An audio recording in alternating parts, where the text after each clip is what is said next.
We're here at Fort Sam Houston with Jackie Davis, and just a historical place, Fort Sam Houston Museum. And Jackie, before we get started, will you tell us a little bit about this picture?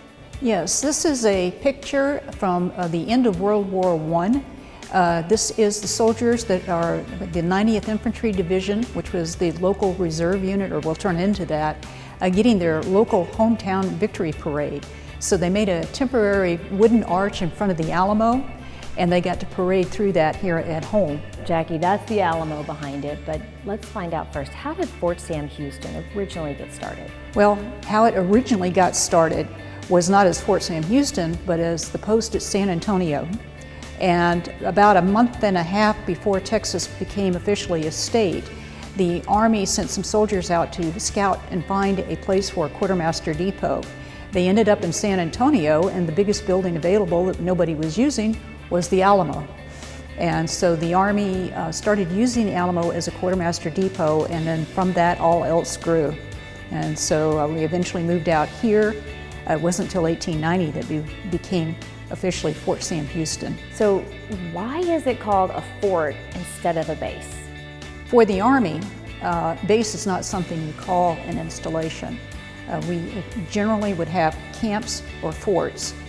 This is a long involved thing, and it evolves over the many years. When we were originally founded, you wouldn't call what we had here a fort either. They called it a post. But by the time they got around to naming us, they were naming all of their large installations forts, and so it became a fort. What we are is a piece of real estate that was used as, in effect, a base. So this was a place where you had the headquarters for the region that we were in. It would have the hospital here. We had the quartermaster depot where the supplies were. We have the arsenal where the ammunition came from. There was a regiment that would be here, assigned here, and so that regiment would be directly involved in things. And so what we were the first in the 1850s, when we just became part of the United States, was fighting Indians. And so the frontier was like the west side of San Antonio. We're inside the original fort. Tell us a little bit about this, and what can people find here? So this is the oldest building on the piece of property that is now called Fort Sam Houston, but of course we've actually been in town since 1845 with those soldiers arriving just before the Mexican War. What we tell here is that story. So we start in 1845 with the arrival of the Army here, and we go chronologically through everything to where we are now. So we don't talk about the Army's wars, we talk about how the Army's wars affect Fort Sam and how Fort Sam has affected them, or have helped out in those. And so that's the story we tell. And so this is the oldest building here, and so this is the most appropriate place to have the museum, is in that oldest building.